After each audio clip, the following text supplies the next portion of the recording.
Welcome back to Deck Sesh. I'm Mitchell, or Guru You New. This week's Deck Sesh is on Zinnia, Valley's Voice. This is a 1 blue, 1 red, 1 white commander. It's a bird bard, a 1/3 legendary creature. Has flying. It gets +X/+0, where X is the number of other creatures you control with base power 1, and that comes in handy with her next ability, which is creature spells you cast have offspring for 2 colorless. Offspring is a cool ability. Pretty much you're getting an extra copy. It reads as, you may pay an additional 2 as you cast the creature spell. If you do, when that creature enters, you create a 1/1 token copy of it. And that little part where it says when a creature enters is going to be very important for this deck. So let's just jump right into it. Alright, so the next set of cards we'll be talking about are ones that make more offsprings of our creatures, more tokens. So the first one is Zinnia, Valley's Voice. We already talked about it. It's our commander. It gives all your creatures offspring that you cast. The next card we'll talk about is Ramona, II. It's just a 4 mana 3/3 with Vigilance, but you can pay 1 and tap her, and you can create a tap token that's a copy of a target token that entered the battlefield this turn. So you cast a creature, pay 2 for offspring, get a copy of it, pay an additional 1, tap her, and you get 2 copies of that. Both copies will be 1/1s, so that will also buff your commander by +2/+0. The third card we'll talk about is Silverquill Lecturer. For 5 mana, you get a 3/3. Creature spells you cast have Demonstrate. So this is on top of the offspring. So you cast a creature, you can let your opponent get a copy of it, and then you also get a copy of it, and then you also get offspring. And then if you have Ramona, you just keep stacking tokens. The next card we're going to talk about is why the part where it says when the creature enters is important. Panharmonicon. So this is a pretty well-known card. Whenever an artifact creature enters the battlefield, it causes a trigger ability of a permanent you control to trigger. That ability triggers an additional time. So since offspring is an enter, since that creature does enter and create a copy of itself, it's going to trigger Panharmonicon. So doubling up the tokens you make off your commander. Now, the second Panharmonicon we have in this deck is Delny. Her second part of her ability is if an ability of a creature you control with power 2 or less triggers an additional time. Your offspring triggers are 1/1s, so this falls under the qualifications. So you will get an additional trigger. So with all these, if you have all these on the battlefield at the same time, you're making a crap ton of tokens and copies of whatever creature you cast. And that's all we'll talk about with this category. Alright, so for our next category, we're going to get into one of the themes of the deck and some of the creatures that we'll be copying, and that's pingers. So the first one is Razorfin Hunter. For one blue and 1 red, you get a 1/1 that taps to deal 1 damage to target creature or player. Yeah, the first theme in this deck is pingers. We're going to make a shit ton of copies of them. So you cast this Razorfin Hunter, pay an extra 2, you get a copy of it. That's an extra damage on something or another player. This is one of the cheaper pingers you can play for 2 mana that lets you choose between creatures and player. But the next one we'll talk about is Thermo Alchemist. For 2 mana, it's a 0/3 defender. You can tap it to deal 1 damage to each opponent. So this one actually hits in a commander format. It's actually hitting 3 other players. You make copies of this. It's pinging a lot of people. And then the added bonus on the card is whenever you cast an instant or sorcery spell, you can untap it. You do have instants and sorceries in this deck, but that's not the most important thing about that, but that will trigger. Next card we can't copy with offspring or any of the others, but it is pretty cool to have. It's an enchantment called Hermetic Study. For 1 colorless, 1 blue, enchanted creature gains tap. This creature deals 1 damage to target creature player, so it makes whatever creature you want. Usually our commander turns into a pinger itself. Next card we go into is another way to ping creatures, but it's an enchantment. It's Pyromania. 2 colorless and 2 red. It's an enchantment at the beginning of your end step. If no creatures are on the battlefield, you sacrifice this. And then you pay 1 red, and this deals 1 damage to each creature and each player. So it does get dangerous. It does hurt you and your creatures, and it will kill your pingers because a lot of your pingers and your copies are 1/1. So you got to be careful with this card. It's kind of a non-bow. You can take it out if you like, but it does have its advantages with the secondary theme of the deck. The last card we'll talk about is Nin, Pain Artist. This card's pretty cool. It's pretty much a pinger, and it draws. You pretty much pay X, a blue and a red, and you tap her, and it deals the X damage to target creature, and then that creature's controller draws cards. This one's a little weird because you don't want your opponent drawing cards, but it will make perfect sense when we get into our next category. Alright, so let's make some of them cards make a little bit more sense, and also get into our second theme of the deck, Stuffy Dolls. So that's where we're going to be sending most of our damage. So what is a Stuffy Doll? Well, we can talk about the original card, which is the first one in our category, Stuffy Dolls. 5 colorless for a 0/1. It's an artifact creature. When it comes into play, you choose a player. Stuffy Doll is indestructible, and whenever his damage is dealt to Stuffy Doll, it deals that much damage to the chosen player, and it can tap itself to deal 1 damage to itself. So you come in, you curse a player, and then whatever damage, you can ping the crap out of this thing. You can use Pyrohemia, you can use Nin the Pain Artist to draw cards, and this thing's just going to be bolting your opponent. And then so pretty much what I categorize any Stuffy Doll is anything that when it's dealt damage, it does X or Y thing. So we're going to get into the second one, which is one of my favorites, and that's Flumph. It's 1 colorless and 1 white for a 0/4. It's a jellyfish with defender and flying, so it can block anything at once pretty much, except for unblockable, of course. And whenever this is dealt damage, you and target opponent each draws a card. So with it being a 0/4, it can take a lot of little 1/1s and 2/2s and 3/3s. You guys can make a deal, be like, hey, I'll let you draw a card if you want to attack on this.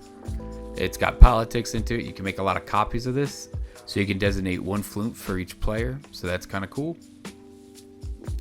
So the next Stuffy Doll is not so cool like Flumph was. This is a newer card that was just printed. It's Screaming Nemesis, 2 colorless and a red for a haste, 3/3. Whenever this is dealt damage, it deals that much damage to any other target. If a player is dealt damage this way, they can't gain life for the rest of the game. So just 1 damage to this pretty much nullifies life gain for that player's entire rest of that game. If you're going to get a lifelink deck, this will definitely make them salty. The next card we're talking about in the Stuffy Doll army is Phyrexian Vindicator. Costs 4 white pips. It's a 5/5 flyer. This one's a unique Stuffy Doll in the way it's worded. If damage would be dealt to Phyrexian Vindicator, you prevent that damage. Whenever damage is prevented this way, Phyrexian Vindicator deals that much damage to any other target.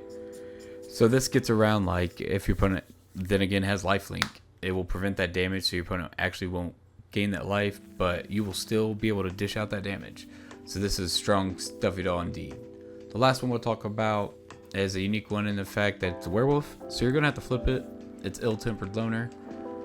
It's 2 colors and 2 red. It starts off as a normal Stuffy Doll on this side, but when you flip it, it actually turns all your permanents into Stuffy Dolls, which is pretty sweet. So yeah, so that's the second theme. The first theme is pingers, second theme is Stuffy Dolls. You're making copies of the Stuffy Dolls because none of them are legendary, and you're also making copies of the pingers. You could definitely get out of the hand very fast. But that will clear it up for this category. Alright, next set of cards is equipment and auras. So what better than for your Stuffy Dolls and your pingers than to suit them up with cool toys. So the first card we'll talk about is Basilisk Collar. 1 colorless, equipped your creature has Death Touch and Lifelink, and you equip for 2.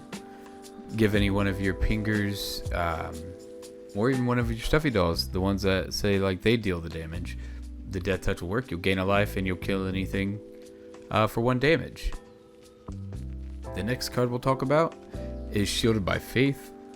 There's other indestructible granting things in the deck. There's like Dark Steel Plate and other things like that. But I really like this one. For 3 mana, you get an enchantment. And the enchantment creature has indestructible. But whenever a creature enters the battlefield, you may attach Shielded by Faith to that creature. So as your board progresses, you may put it in the beginning on something else, like maybe just your commander. But later you can just move it on to a Stuffy Doll, or like, because some of your Stuffy Dolls don't have indestructible. I think like Brash Taunter and Stuffy Doll has indestructible. So you will need to grant this to other Stuffy Dolls so they won't die.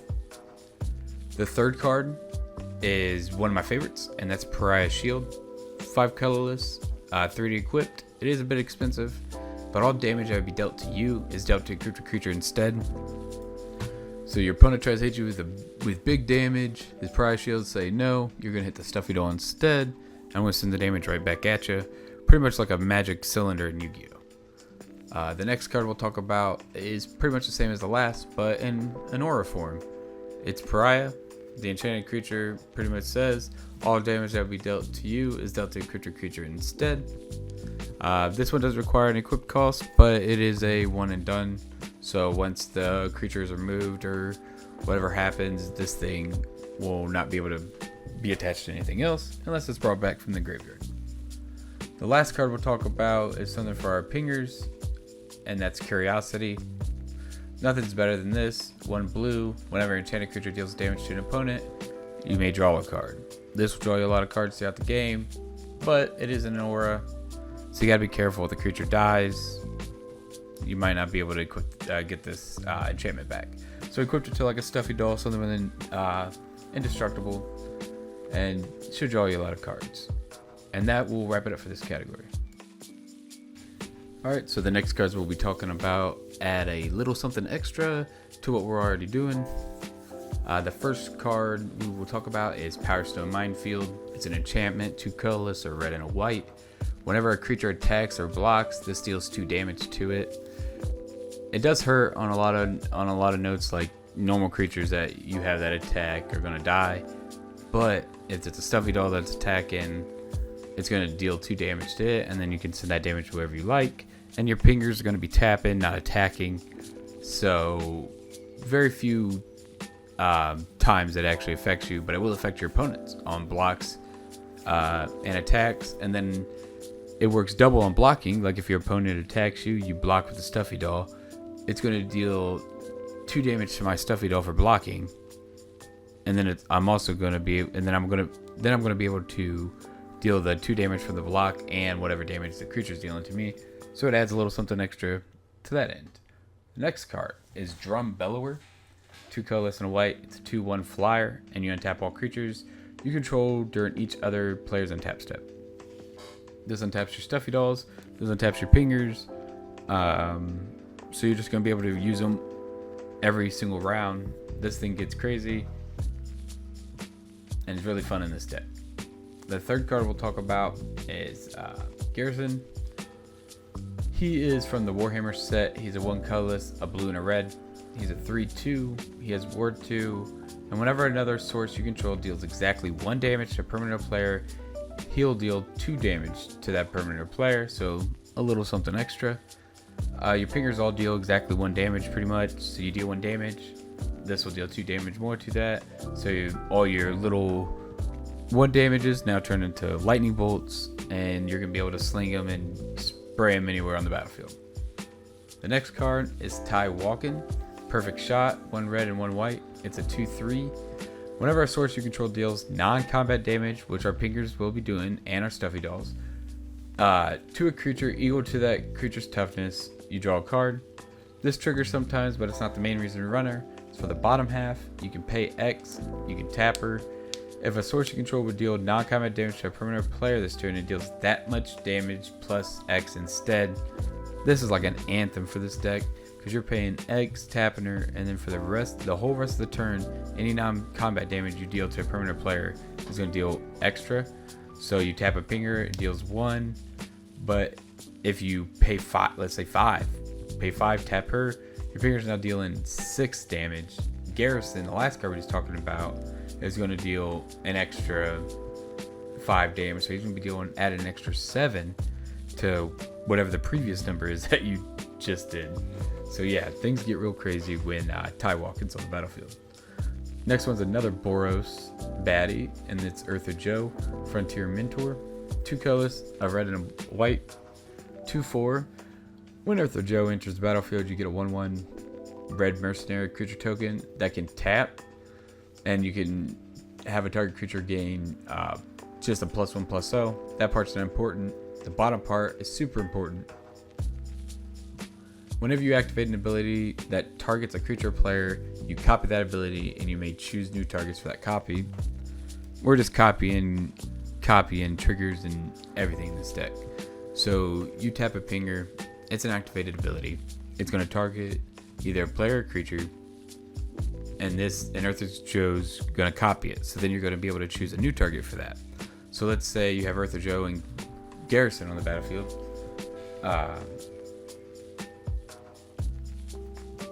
Excuse me, I lost my thought there. So if you have both of them on the battlefield, you tap a pinger, Earther Joe's going to let you copy that. Garrison is going to deal 2 extra damage to them. And then if you have Ty walking out, whatever damage you just dealt is also going to have additional damage. And yeah, so you can see where this deck is going.